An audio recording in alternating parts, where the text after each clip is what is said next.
ദൈവം എനിക്ക് സൗഖ്യം തന്നു. ദൈവം എനിക്ക് സൗഖ്യം തന്നു.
ശുശ്രൂഷയിലൂടെ എന്നെ ശ്രവിക്കുന്ന എല്ലാ മാന്യ പ്രേക്ഷകർക്കും യേശുക്രിസ്തുവിൻ്റെ ധന്യനാമത്തിൽ എൻ്റെ സ്നേഹവന്ദനത്തെ അറിയിക്കുന്നു.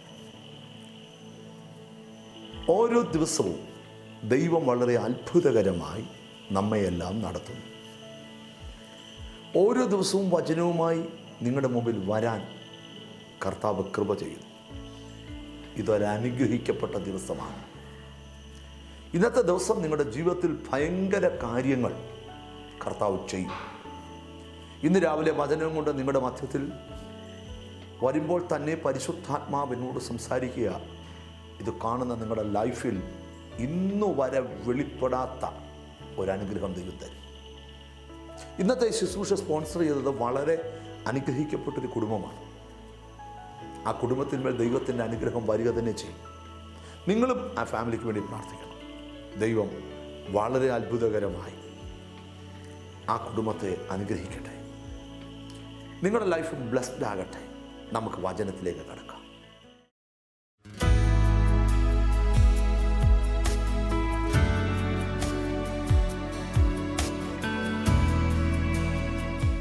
വായിക്കാം. Matthew chapter 22 verse 14. മത്തായി സുവിശേഷം 22-ാം അധ്യായം 14-ാമത്തെ വാക്യം. ഒപ്പം റോമാലേഖനം 8-ാം അധ്യായം 33-ാം വാക്യവും. 2 വാക്യങ്ങൾ വായിച്ച് നാം ശുശ്രൂഷ ആരംഭിക്കാൻ പോകുന്നു. വിളിക്കപ്പെട്ടവർ അനേകർ, തിരഞ്ഞെടുക്കപ്പെട്ടവരോ ചുരുക്കം. റോമാലേഖനം 8-ാം അധ്യായം 33-ാം വാക്യവും. ദൈവം തിരഞ്ഞെടുത്തവരെ ആർ കുറ്റം ചുമത്തും? ഇവിടെ പറയാ, ദൈവം തിരഞ്ഞെടുത്തവരെ ആർ കുറ്റം ചുമത്തും? ഒരു നല്ല ഹല്ലേലൂയ പറഞ്ഞാൽ.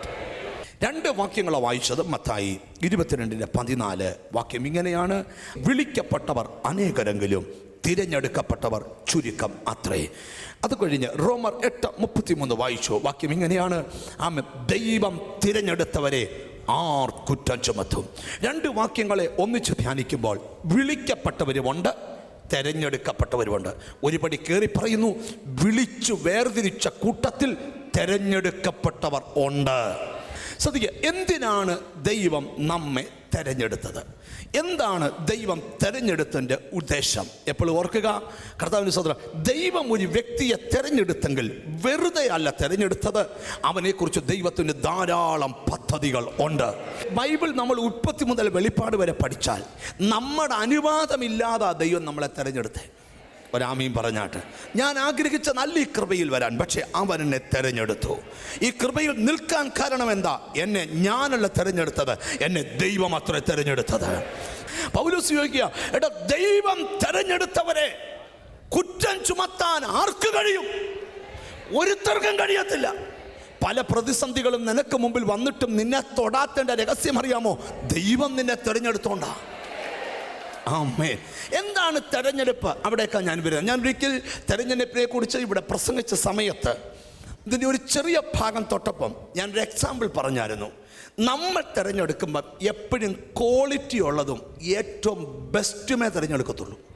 നോക്കിക്കേ, ദൈവത്തിന് തെറ്റ് പറ്റിയല്ല നിന്നെ തിരഞ്ഞെടുത്തേക്കുന്നത്.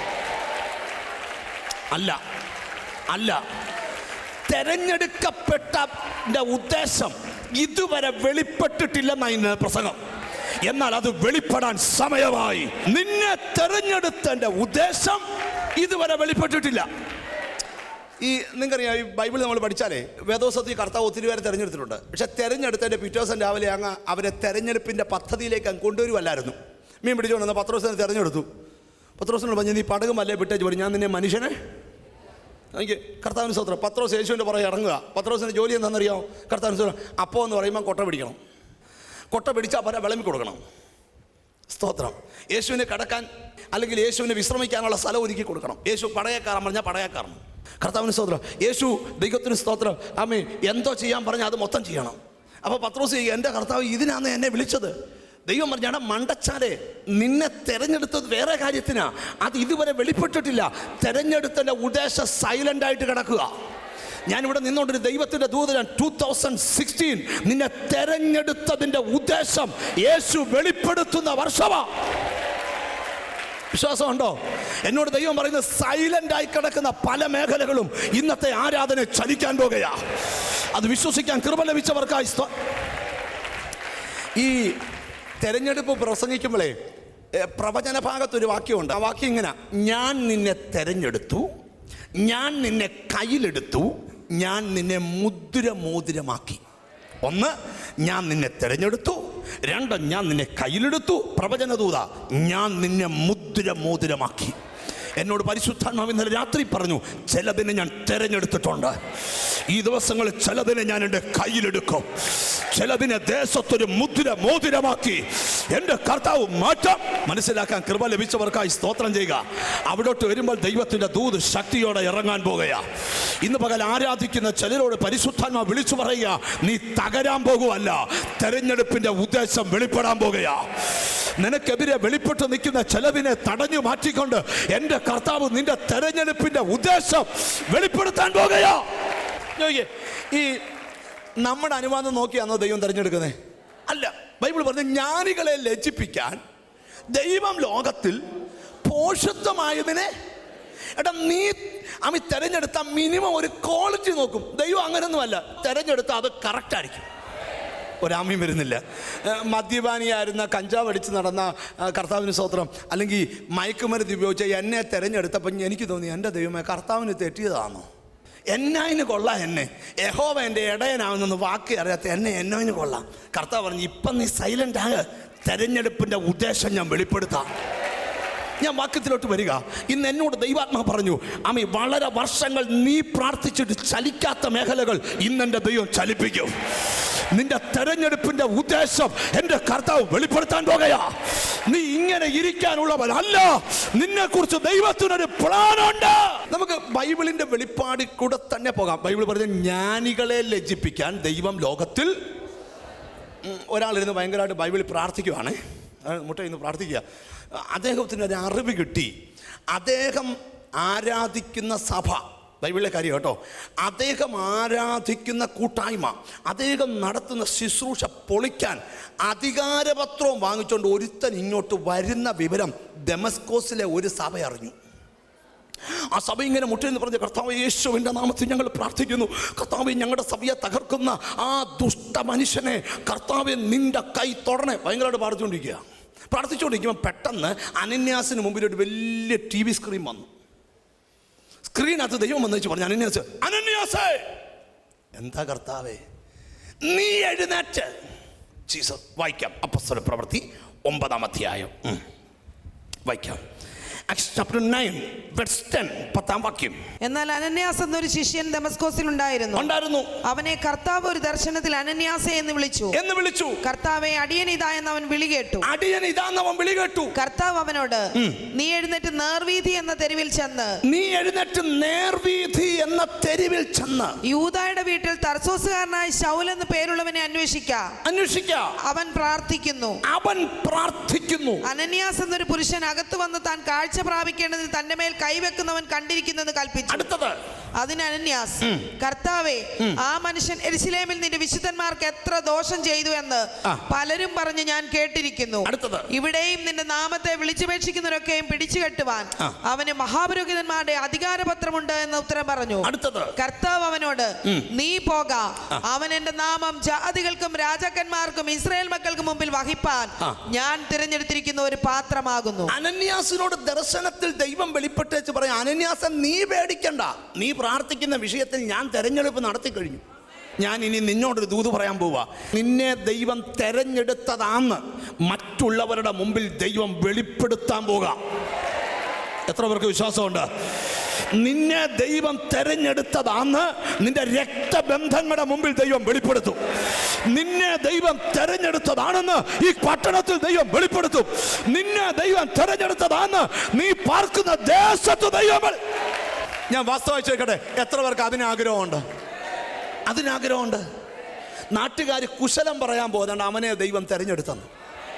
നിന്നെക്കുറിച്ച് ഇവിടെ നോക്കി, അനന്യാസിനോട് ദൈവം പറയുക, നീ പേടിക്കണ്ട, നീ പ്രാർത്ഥിച്ച പ്രാർത്ഥനയുടെ ഉത്തരമായി അവനെ ഞാൻ തെരഞ്ഞെടുത്തിരിക്കുന്നു. ഇന്ന് പകൽ എനിക്ക് നിങ്ങളോടൊരു ദൂത് പറയാനുണ്ട്. അമ്മി, നിന്റെ രക്തബന്ധത്തിൽ ചിലരെ ദൈവം ഈ ദിവസങ്ങളിൽ തെരഞ്ഞെടുക്കും. എത്ര പേർക്ക് ഉറപ്പുണ്ട്? നിന്നെ ഉപദ്രവിച്ച ചിലരെ ദൈവം തെരഞ്ഞെടുക്കും. നിനക്കെതിരെ ആഭിചാരം ചെയ്ത ചിലരെ ദൈവം തെരഞ്ഞെടുക്കും. നിനക്കെതിരെ ദോഷം ചെയ്ത ചിലരെ ദൈവം. എനിക്കെന്തോ ദൈവത്തിൻ്റെ ഒരു ദൂത് കർത്താവിൽ നിന്ന് വരുന്നു. ജീസസ്, നിന്നെ മാത്രമല്ല, നിന്റെ രക്തബന്ധത്തിൽ നിന്ന് ചിലരെ കൂടെ ദൈവം തെരഞ്ഞെടുക്കാൻ പോകുകയാ. നിന്റെ ചാർച്ചക്കാർ ചിലരെ കൂടെ ദൈവം തെരഞ്ഞെടുക്കാൻ പോകുകയാ.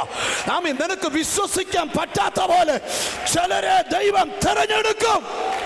അപ്പോൾ അനന്യാസിനോട് കർത്താവിൻ്റെ സ്തോത്രം ദൈവം ചെന്ന് പറയാം, അനന്യാസേ, കർത്താവിൻ്റെ സ്തോത്രം, നീ പേടിക്കണ്ട, അധികാര പത്രവും കൊണ്ട് നിനക്കെതിരെ വന്നവനെ ദമസ്കോസിന്റെ പടിവാതിക്കൽ വെച്ച് ഞാൻ തെരഞ്ഞെടുത്തു. വിശ്വസിക്കാമെങ്കിൽ ഒരു പടി കയറി ഒരു സന്ദേശം പറയാം. നിങ്ങൾക്ക് ഒരിക്കലും യേശുവിനെ സ്വീകരിക്കാൻ ഒരുമ്പടത്തില്ലെന്ന് ചിന്തിക്കുന്ന ചിലരെ ഈ വർഷം ദൈവം തെരഞ്ഞെടുക്കും. നിന്റെ വീട്ടിൽ ആരാധനയ്ക്ക് ഏറ്റവും എതിരി നിന്ന ചിലരെ കർത്താവ് തെരഞ്ഞെടുക്കും. കർത്താവിന് സാർ, അപ്പം ദൈവം നമ്മെ തെരഞ്ഞെടുത്തു. നെഞ്ചത്ത് വെച്ച് പറ, കർത്താവ് എന്നെ തെരഞ്ഞെടുത്താന്ന് പറ. ചോദ്യം, ഇങ്ങനെ ഇരിക്കാനാണോ? ആണോ?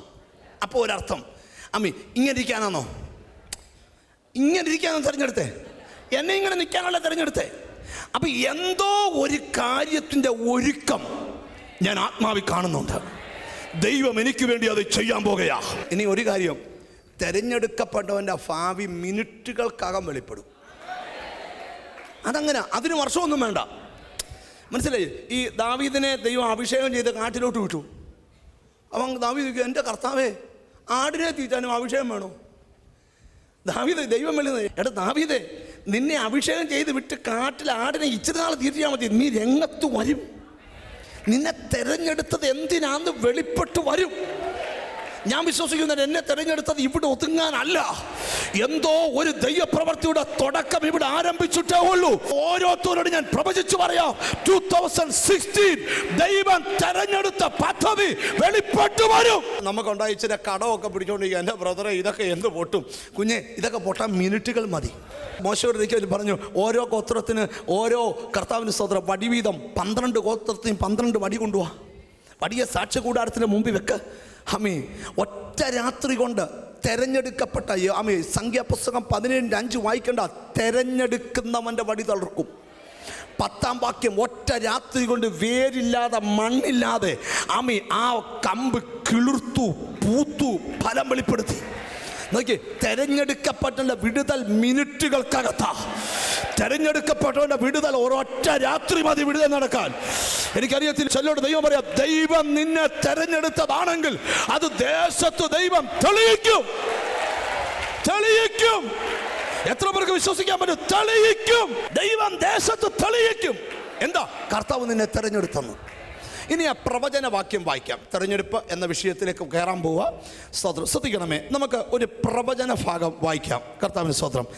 വാക്യം ഹഗ്ഗായിയുടെ പ്രവചനം 2-ാം അധ്യായം 23-ാം വാക്യം. ഹഗ്ഗായി പ്രവചനം 2-ാം അധ്യായം 23-ാം വാക്യം. അന്നാളിൽ സൈന്യങ്ങളുടെ യഹോവയുടെ അരുളപ്പാട്, എന്റെ ദാസനായ യെശത്യേലിന്റെ മകനായ സെരുബാബേലേ, ഞാൻ നിന്നെ എടുത്ത് മുദ്രാമോതിരമാക്കുമെന്ന യഹോവയുടെ അരുളപ്പാട്. ഞാൻ നിന്നെ തിരഞ്ഞെടുത്തിരിക്കുന്നു സൈന്യങ്ങളുടെ യഹോവയുടെ അരുളപ്പാട്. ഒന്ന്, ഞാൻ നിന്നെ തിരഞ്ഞെടുത്തിരിക്കുന്നു.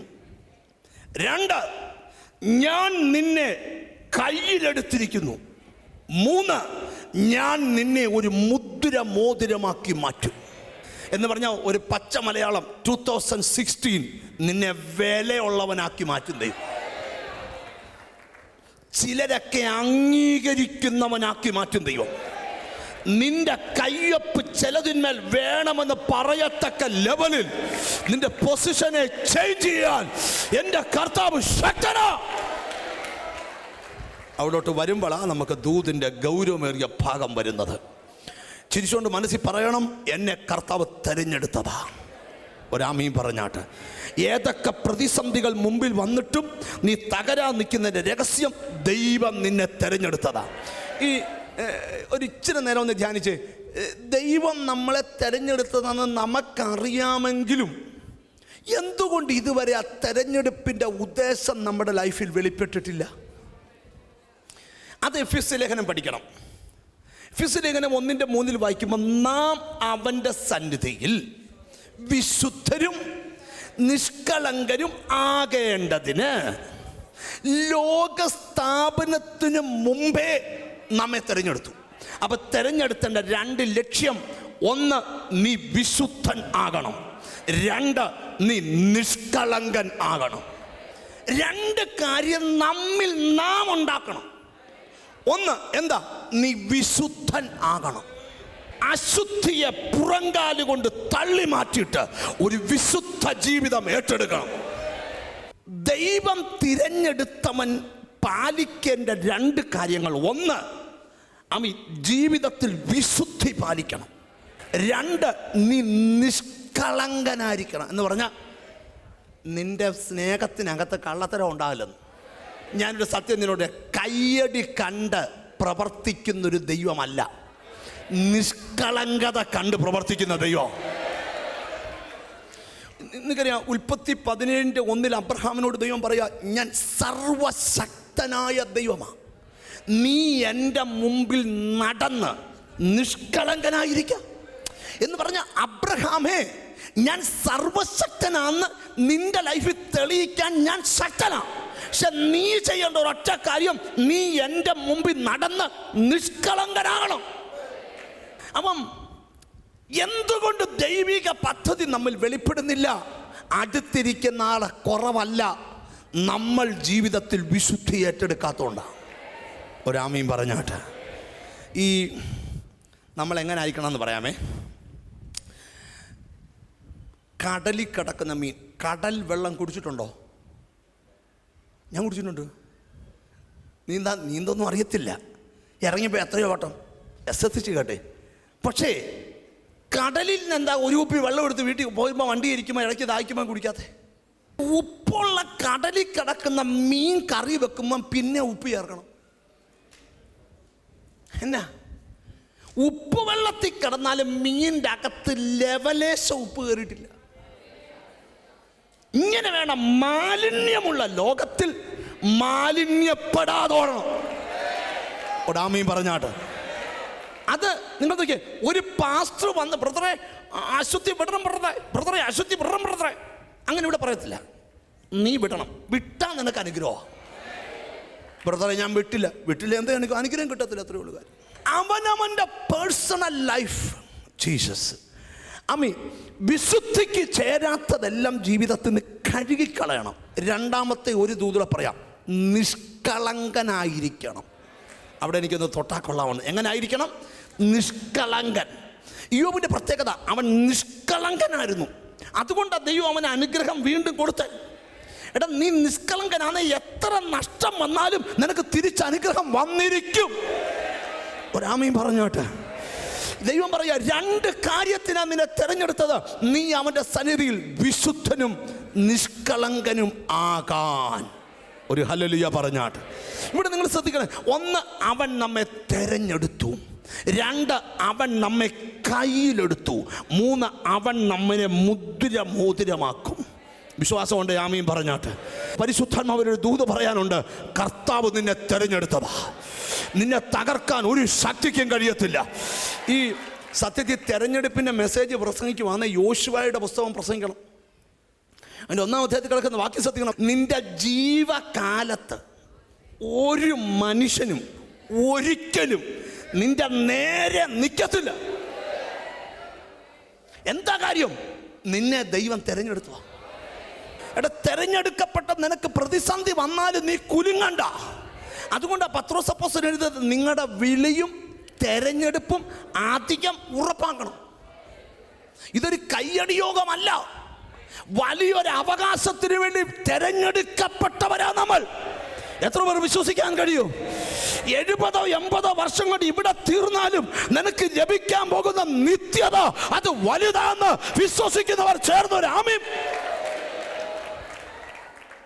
നിങ്ങൾക്കറിയാമോ, എൻ്റെ ലൈഫിൽ 1000കണക്കിന് പ്രതിസന്ധി വരുമ്പോഴും ഞാൻ ചിരിച്ചോണ്ട് പറയുന്ന കാര്യം, തൊടാൻ പറ്റത്തില്ല. അതെന്നാ കാര്യം? എന്നെ തെരഞ്ഞെടുത്തു ദൈവം. ഒരാമീൻ പറഞ്ഞാട്ട് ഞാൻ എപ്പോഴും നിങ്ങളോട് പറയാം, ഏത് കുരുക്കിനകത്ത് നീ ചെന്ന് കയറിയാലും നീ അത്ഭുതകരമായി വെളിവരും. എൻ്റെ മനസ്സിനകത്തൊരു നിയോഗം കർത്താവ് തരുന്നു. ഞാൻ ആ പദത്തെ ഞാൻ നിന്നെ ഒരു മോതിരമാക്കി മാറ്റും. ഞാൻ നിന്നെ ഒരു മുദ്രമോതിരം എന്ന് പറഞ്ഞ രാജാക്കന്മാരുടെ കാലത്ത് ഏത് വിലയുള്ള രേഖ എഴുതിയാലും ആ രേഖ ആമി പ്രാബല്യത്തിൽ വരണമെങ്കിൽ ആമി രാജമുദ്ര കൊണ്ട് എന്ത് ചെയ്യണം? മുദ്ര വെക്കണം. ഇതേ യോസഫ് ഒരിക്കൽ ഒരു സ്വപ്നം കണ്ടു. സ്വപ്നം കേട്ടോണം. എൻ്റെ കറ്റ എഴുന്നേറ്റ് നിൽക്കുന്നു, മറ്റെല്ലാ കറ്റ എൻ്റെ കറ്റ. എന്താ ഈ കറ്റ എഴുന്നേക്കാൻ കാര്യം എന്നാ? ഇവിടെ തെരഞ്ഞെടുക്കപ്പെട്ടവനെ കെട്ടി ഒതുക്കാൻ പറ്റത്തില്ല. മറ്റേ 11 കറ്റ ഒതുങ്ങിയിരിക്കുക, കെട്ടി അവിടെ ഒതുങ്ങി നിൽക്കുക. പക്ഷെ ഈ കറ്റ കെട്ടി ഒതുക്കാൻ പറ്റത്തില്ല. കാരണം കെട്ടും തോറും ഈ കറ്റ പൊങ്ങി വരും. അതിന്റെ കാര്യം എന്താ? അവന്റെ മേൽ തെരഞ്ഞെടുപ്പുണ്ട്. നീ ഒരു കാര്യം മനസ്സിലാക്കി, നിനക്കെതിരെ ദോഷം ചെയ്ത എത്രയോ വ്യക്തികളുണ്ട്. അവൻ എത്ര ആഭിചാരം ചെയ്തിട്ടും നിന്റെ വീട് മരണ വീടാകാത്തത് എന്താ? ആമീൻ, ദൈവം നിന്നെ തെരഞ്ഞെടുത്തോണ്ട്.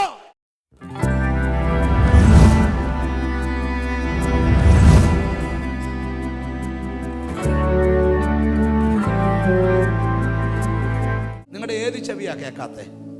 ഏത് ചെവിയാ? ആ ചെവിയാണ് ഒട്ടും കേൾക്കാത്ത. ജീസസ് കേൾക്കത്തില്ല. ഇല്ല, ജീസസ്. നോക്കിയേ, യേശു പറഞ്ഞു, ജീസസ് ആ കാത് സൗഖ്യമാകാൻ പോകുന്നു. അണിവിരള ചെവിയിലേക്ക് കടത്തുക. സിസ്റ്ററെ, നിങ്ങളിപ്പോൾ ഞങ്ങളെ നോക്കി നിൽക്കുക. നിങ്ങളിപ്പോൾ പ്രാർത്ഥിക്കേണ്ട. നിങ്ങളുടെ ആ ഒരു ചെവി കേൾക്കുന്നതാണല്ലോ. യേശുവിൻ്റെ നാമത്തിൽ, the name of Jesus, അധികാരമുള്ള പുത്രന്റെ നാമത്തിൽ ഇവിടെ ചെവി തുറന്നു വരട്ടെ. ഇനി കൈയെടുത്തേ, മറ്റേ ചെവി അടച്ചു പിടിച്ച് എന്നെ നോക്കിക്കേ. ഒട്ടും കേൾക്കാത്ത പോലെ അടച്ചു പിടിക്കണം ആ ചെവി. കേൾക്കാമോ? കേൾക്കാം, കേൾക്കാം, കേൾക്കാം, കേൾക്കാം, കേൾക്കാം. പ്രസംഗിച്ചത് ഇവിടെ നിവർത്തിക്കപ്പെട്ടിരിക്കുന്നു. ഈ തിരുവെഴുത്തിലെ വചനം ഇവിടെ നിവർത്തിക്കപ്പെട്ടിരിക്കുന്നു. പരിശുദ്ധാത്മാ പറഞ്ഞത് ഇവിടെ നിവർത്തിക്കപ്പെട്ടിരിക്കുന്നു. എത്ര വർഷമായി കേൾക്കാതിരുന്നിട്ട്? വർഷത്തിന് മുകളിലായി എന്റെ ചെവി കേൾക്കാതായി. ചെവി കേൾക്കാൻ മേലായിരുന്നു. ഇപ്പോഴോ ചെവി കേൾക്കാം. അമ്മ കൈ ഉയർത്തി പിടിച്ചേ. യേശു എന്നെ സൗഖ്യമാക്കി. ഞങ്ങൾ ശുശ്രൂഷിച്ച ശുശ്രൂഷ നിങ്ങൾക്ക് അനുഗ്രഹമായി എന്ന് വിശ്വസിക്കട്ടെ. ഞാൻ നിങ്ങൾക്ക് വേണ്ടി ഒന്ന് പ്രാർത്ഥിക്കാൻ ആഗ്രഹിക്കുന്നു. നിങ്ങളുടെ കൈകൾ TV സ്ക്രീനിന് നേരെ നീട്ടുക. നിങ്ങൾക്ക് ഈ നിമിഷം തന്നെ ഒരു ദൈവിക വിടുതൽ ഏറ്റെടുക്കാൻ പറ്റും. ഞങ്ങളുടെ ദൈവമേ, സ്വർഗസ്ഥനായ പിതാവേ, എന്നോട് ചേർന്ന് പ്രാർത്ഥിക്കുന്ന ജനലക്ഷങ്ങൾക്ക് വേണ്ടി പ്രാർത്ഥിക്കുന്നു. അവരഭിമുഖീകരിക്കുന്ന പ്രശ്നം, അവർ ചില നാളുകളായി പ്രയാസപ്പെടുന്ന എല്ലാ അവസ്ഥകളും എൻ്റെ കർത്താവ് മാറ്റണം. അവരെ പൂർണ്ണമായി എൻ്റെ ദൈവം വിടുവിക്കണം. അങ്ങ് ജയാളിയായി ആമേ അവരുടെ ജീവിതത്തിലേക്ക് ഇറങ്ങണം. ശാപങ്ങൾ പൊട്ടട്ടെ, പരാജയങ്ങൾ മാറട്ടെ, അത്ഭുതങ്ങൾ സംഭവിക്കട്ടെ. ഈ പ്രാർത്ഥിച്ചുകൊണ്ടിരിക്കുമ്പോൾ തന്നെ അവരുടെ രോഗങ്ങൾ സൗഖ്യമാകട്ടെ, അവരുടെ കടഭാരങ്ങൾ മാറട്ടെ, അത്ഭുതം സംഭവിക്കട്ടെ. സ്വർഗത്തിലെ ദിവ്യമായ സമാധാനം അവർക്ക് ലഭിക്കട്ടെ. യേശു ക്രിസ്തുവിൻ നാമത്തിൽ തന്നെ. ആമേൻ, ആമേൻ. ഇന്നത്തെ പ്രാർത്ഥന നിങ്ങളുടെ ലൈഫിൽ വലിയ കാര്യങ്ങൾ ചെയ്തിട്ടുണ്ട്. അടുത്ത ദിവസങ്ങളിൽ നിങ്ങളൊരു വലിയ അത്ഭുതം പ്രതീക്ഷിക്കണം. നാളെ ഇതേ സമയത്ത് വീണ്ടും നമുക്ക് ഒന്നിച്ച് കാണാം. നിങ്ങൾക്ക് പ്രാർത്ഥന ആവശ്യമാണോ? തൊട്ട് താഴത്തെ നമ്പറിൽ വിളിക്കുക. ദൈവം നിങ്ങളുടെ ലൈഫിൽ വലിയ അത്ഭുതങ്ങൾ ചെയ്യുക തന്നെ ചെയ്യും. പരിശുദ്ധാത്മാവ് നിങ്ങളെ പ്രേരിപ്പിക്കുന്നെങ്കിൽ ഞങ്ങളുടെ ആരാധനാ സ്ഥലങ്ങളിൽ വരിക. നിങ്ങൾക്ക് ഈ പ്രോഗ്രാം സ്പോൺസർ ചെയ്യാം. ഈ പ്രോഗ്രാം നിങ്ങളുടെ ലൈഫിൽ വലിയ ബ്ലെസ്സിംഗ് ആയി മാറും. നാളെ ഇതേ സമയത്ത് വീണ്ടും ഒന്നിച്ച് കാണാം. God bless you.